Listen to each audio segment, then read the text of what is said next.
आज हम लोग बायोलॉजी में पढ़ेंगे लवक के मुख्य कार्य। लवक किस तरह से कार्य करते हैं उसके बारे में हम लोग पढ़ेंगे, ठीक है। चलिए, आप लोग देख रहे हैं, क्या देख रहे हैं कि ये जो लवक है इस तरह से बिल्कुल ग्रीन ग्रीन जैसा दिखाई दे रहा है। लग रहा है कि ग्रीन होटल के जैसा है, नहीं, एकदम इसमें ये सब लग रहा है कि मटर के दाने हैं, और ये लग रहा है कि बैगन है, और ये इस तरह से लग रहा है ना।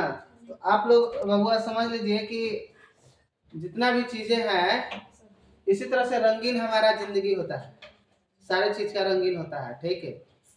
लेकिन उसको अनुभव करना होता है। क्या करना होता है? अनुभव करना होता है।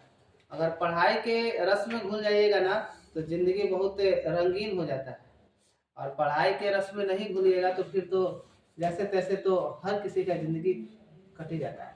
चलिए चलते हैं अपने सब्जेक्ट के ऊपर। देखिए, लवक के मुख्य कार्य, लवक के मुख्य कार्य क्या है?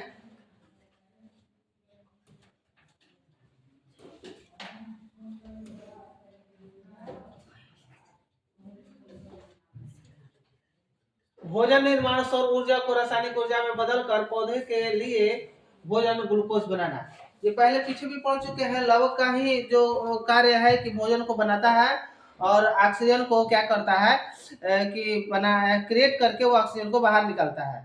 भोजन बनाते समय वो क्या करता है? लवक की प्रकाश लेता है, सूर्य से प्रकाश लेता है, वायुमंडल से कार्बन डाइऑक्साइड लेता है और भोजन बनाता है। भोजन बनाने की क्रिया में ऑक्सीजन को मुक्त करता है। इसका कार्य कौन करता है?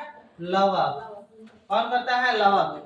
भोजन संचय, आलू जैसे पौधों में स्टार्च का संचय करना ल्यूकोप्लास्ट द्वारा, मतलब इसके द्वारा, देखिए लवक के द्वारा ही क्या होता है कि स्टार्च का भी संचय किया जाता है। ऑक्सीजन का संतुलन बनाना भी लवक का ही मुख्य कार्य है। ऑक्सीजन का संतुलन बनाए रखना ही किसका काम है? लवक का ही काम है। जैसे आप लोग को बता दें कि लवक जो है कि ऑक्सीजन को मुक्त करने में बहुत ज्यादा मदद करता है। प्रकाश संश्लेषण के दौरान ऑक्सीजन मुक्त करना जो जीवन के लिए अनिवार्य है, ये किसका काम है? लवक का काम है। आकर्षक, आकर्षण यानी फलों का रंग, फूलों का रंग, गुलाब का फूल कैसा होता है? लाल, पीला, होता है ना। हल्का ब्लैक कलर का भी होता है, हल्का ब्लैक होता है।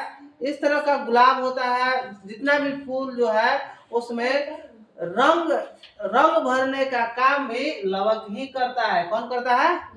लवक ही करता है। ये हम लोग पीछे सारा चीज पढ़ चुके हैं।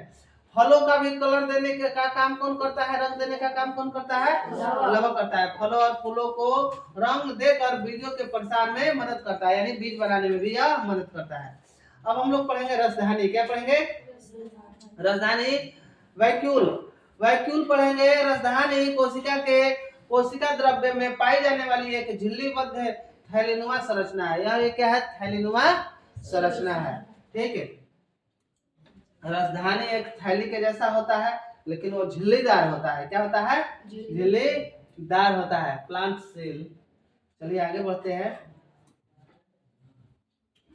जो रसधानी होती है यह मुख्य रूप से जल, पोषक तत्व, उत्सर्जी पदार्थ और अन्य रसों का भंडार करती है।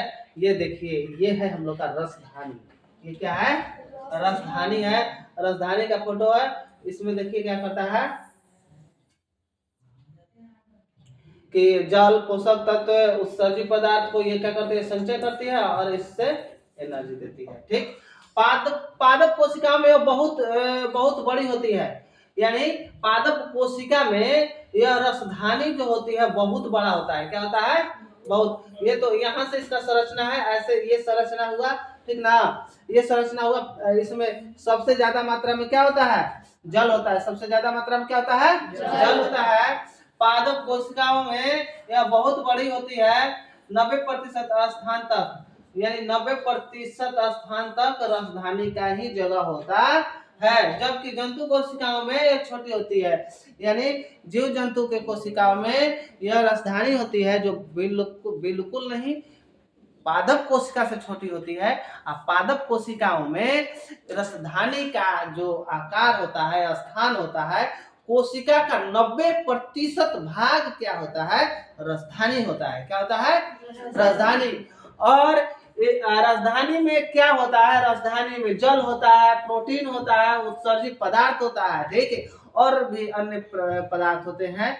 तो बाबू आप लोग समझ लीजिए इससे क्या प्रतीत होता है, 90% राजधानी, इसका मतलब जो है पादप कोशिका सबसे ज्यादा पानी भंडारित करता है।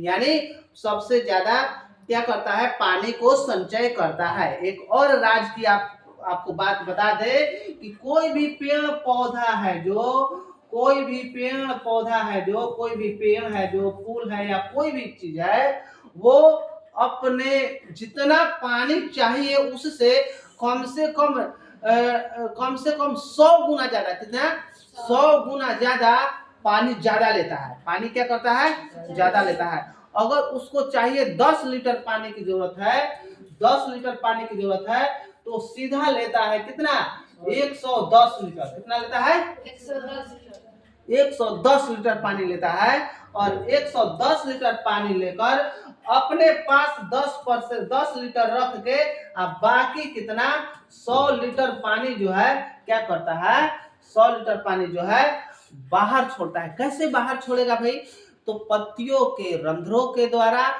जिसको हम लोग इंग्लिश में स्टोमाटा कहते हैं, वो बाहर निकालता है, यानी हमारे वायुमंडल में पानी को छोड़ता है।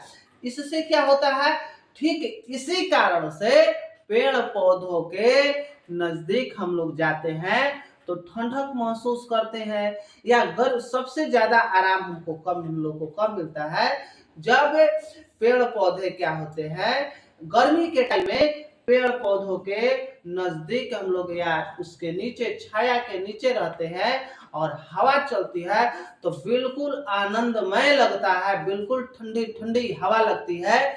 इसी कारण से, क्योंकि वो पत्तियां जो है अपने से पानी को बाहर निकालती है और पानी से होते हुए जब हवा जाता है, ये हम लोग का क्या हो गया, पत्तियां हो गया।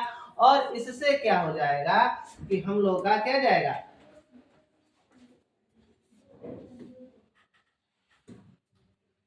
देखिए ये हम लोग का पत्तियां हुआ। और पत्तियों से ये बूंद बूंद बूंद बूंद करके क्या होता है, स्टोमाटा होता है, ऐसे ऐसे करके होता है। और इसमें से क्या पानी निकल रहा है, सब पानी निकल रहा है। और इससे जब हवा होकर जाएगा तो बिल्कुल ठंडा होगा।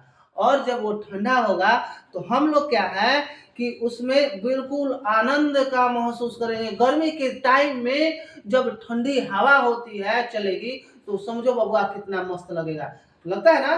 गर्मी के चिलचिलाती धूप में हम लोग को एकदम ठंडा महसूस लगता है तो कितना मजा आता है।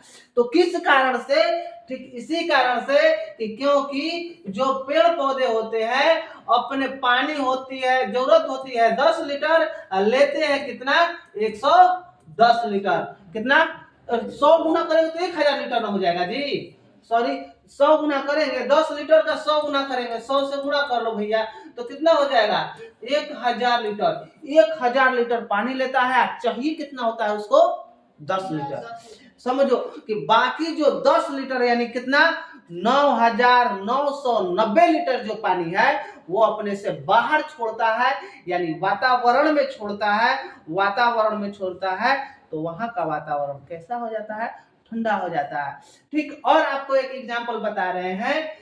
कैसा एग्जांपल, जब सब कोई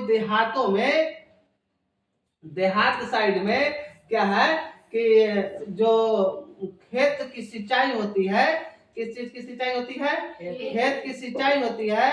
और उस खेत में क्या है कि खेत की सिंचाई होती है। और सुबह सुबह गर्मियों के टाइम में, जैसे गर्मी के टाइम में नेनुआ, लौका, भिंडी, ये सब जब खेत में रोपा जाता है, और रोपने के बाद, और उस समय तो गर्मी का टाइम रहता है, और गर्मी का टाइम रहता है तो क्या होता है कि गर्मी का टाइम रहता है तो खेतों में क्या है, पौधे जल्दी जल्दी सूखते हैं, जल्दी जल्दी सूखते हैं तो उन लोगों को सिंचाई किया जाता है। और सुबेरे सुबेरे के टाइम में जब उधर जाइएगा और जो हवा चलता है बिल्कुल ठंडी ठंडी हवा महसूस होती है।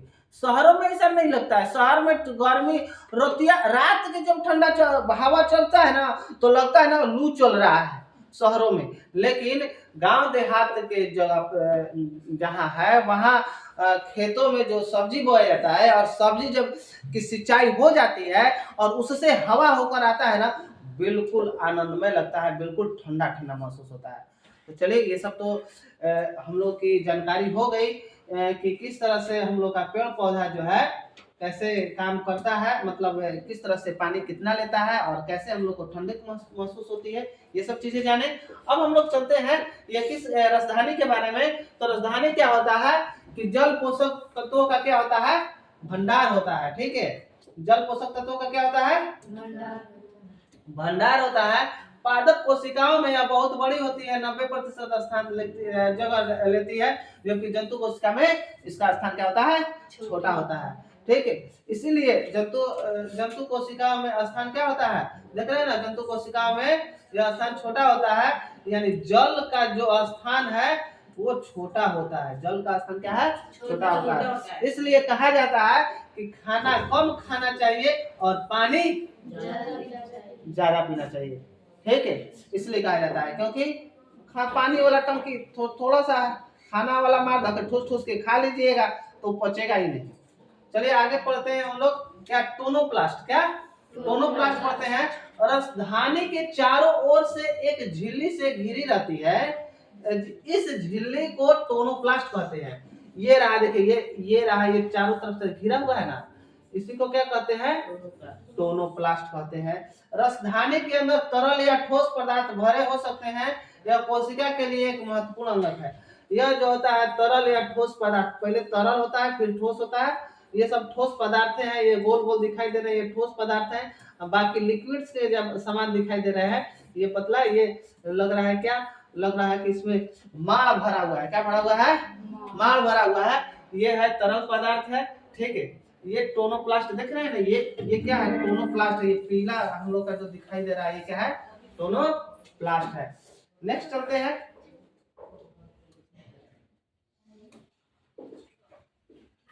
राजधानी की विशेषता क्या है भाई, राजधानी की विशेषता क्या है, राजधानियां छोटी या बड़ी हो सकती है।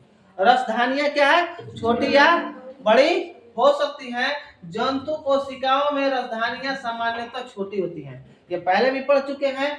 पादप कोशिकाओं में राजधानियां बहुत बड़ी होती है, आप लोगों को बताए हैं, बहुत सारा एग्जाम्पल भी दिए हैं कि बड़ा होता है, इसलिए पानी वो अपने 100 गुना ज्यादा लेता है। 100 गुना जब ज्यादा लेगा तो वो क्या है कि हम लोग का किस तरह से फायदा होता है उस पानी का हम अभी बतलाए हैं। कुछ परिपक्व पादप कोशिकाओं में एक केंद्रीय बड़ी राजधानी होती है जो कोशिकाओं के 90% तक आयतन घेर सकती है। मतलब कह रहा है कि कुछ पौधों में क्या होता है कि बहुत बड़ा राजधानी होता है जो 90% तक कोशिकाओं का वो स्थान घेरे हुए रहता है। पादप कोशिकाओं की राजधानी में कोशिका रस भरा होता है। क्या भरा हुआ रहता है, रस, कोशिका रस भरा होता है। ठीक है, वही तरल पदार्थ वगैरह भरा हुआ होता है। अब कोशिका रस देखिए क्या होता है भाई, कोशिका रस ये तय का ही है, लग रहा है ना, पांचों पकवान आ गया है, लग रहा है कि अभी ईद बीता है ना, लग रहा है कि ईद वाला सेवई है ना, है ईद का सेवई कौन कौन खाया है, कोई नहीं खाया है, खाया है, मजा आया है। ईद का लग रहा है कि सेवई भरा हुआ है, एकदम बहुत अच्छा प्लेट में सजा उजा के आया हुआ है। ठीक है, हम भी वैसे खाए हैं ईद का सेवई, बहुत मजा आया। ठीक है, चलिए आगे देखिए, हम लोग जानते हैं कोशिका रस क्या होता है, सेल सेप क्या होता है, सेल सेप क्या होता है। कोशिका रस रसधानी के अंदर पाया जाने वाला द्रव्य पदार्थ है। क्या है, द्रव्य पदार्थ है, यानी द्रव, कोशिका के अंदर पाया जाने वाला यह द्रव है, लिक्विड है। यह निर्जीव होता है, यह क्या होता है, निर्जीव होता है, यह सजीव नहीं होता है। और इसमें कई पदार्थ घुले रहते हैं, इसमें बहुत सारे पदार्थ क्या होते हैं, घुले मिले होते हैं।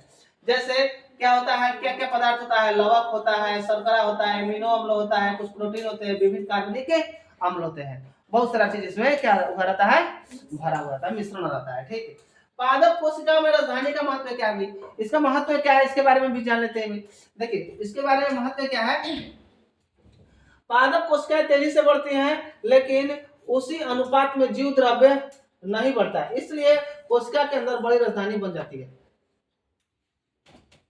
देखिए जो कोशिका है बहुत तेजी से बढ़ता है, क्या होता है, तेजी से बढ़ता है। ये मान लीजिए ये कोशिका है, ठीक है, ये कोशिका बहुत तेजी से क्या कर रहा है, तेजी से बढ़ रहा है, क्या कर रहा है, तेजी से बढ़ रहा है। ठीक है, बहुत तेजी से बढ़ रहा है, तेजी से बढ़ रहा है, अपना इंक्रीज कर रहा है, फिर ये इंक्रीज कर रहा है। तो इसमें ना देखिए ये क्या बोल रहा है, लेकिन अनुपात में जीव द्रव्य नहीं बढ़ता है, इसका जीव द्रव्य है जो वो बढ़ता नहीं है। तो इसलिए जो निर्जीव स्थान है वो क्या होता है, बढ़ते जाता है, बढ़ते, जो बढ़ नहीं रहा है वो तो नहीं बढ़ेगा, लेकिन उसका आकार बढ़ रहा है तो बढ़ेगा ना भैया। वो बढ़ते जाता है, बढ़ते जाता है, बढ़ते जाता है, कौन बढ़ते जाता है, कोशिका बढ़ते जाता है, कोशिका फैलते जाता है, फैलते जाता है, और निर्जीव पदार्थ जिसको हम लोग कहते हैं क्या, सेल सैप यानी कोशिका रस या कोशिका रसधानी, वो क्या होता है, बढ़ते जाता है। ठीक है, नेक्स्ट चलते हैं। रसधानी के कार्य क्या है, जल संतुलन बनाए रखना, सबसे पहला कार्य क्या है, जल संतुलन बनाए रखना।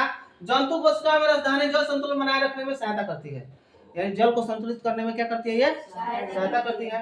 पदार्थों का अलग रखना, दूसरा कार्य क्या है, पदार्थों को अलग रखने में ये मदद करती है। यह कोशिका रस में मौजूद पदार्थों को कोशिका द्रव से अलग रखती है, कोशिका द्रव से क्या करती है, अलग रखती है। जो रसधानी है वो पदार्थ जो है, पदार्थ को अलग, द्रव्य को अलग, तरल वही तरल को अलग, पदार्थ को अलग, उसको क्या करने में मदद करती है।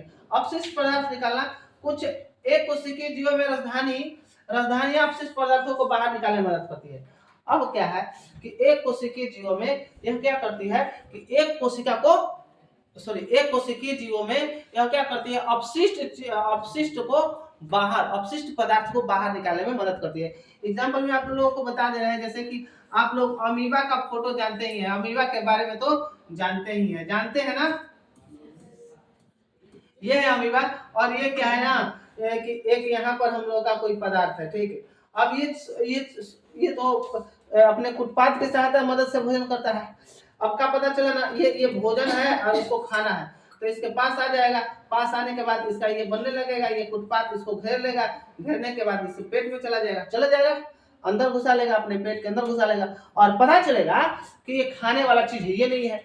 तब इसका रसधानी क्या करता है, इसको बाहर निकाल देता है, इसको क्या करता है, बाहर निकाल देता है, भैया ये खाने वाला चीज नहीं, इसको छोड़ दो, तो उसको क्या कर देता है, छोड़ देता है। इसका कार्य कौन करता है, रसधानी।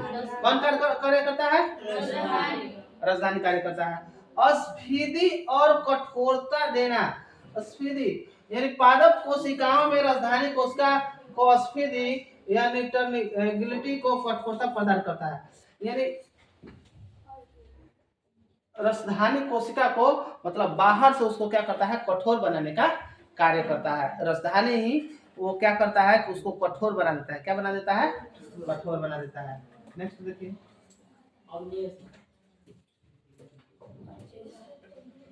चले तो हम लोग ने आज जाना रसधानी के बारे में बिल्कुल अच्छी तरह से जान गए। नेक्स्ट क्लास में मिलते हैं नेक्स्ट टॉपिक के साथ, ओके।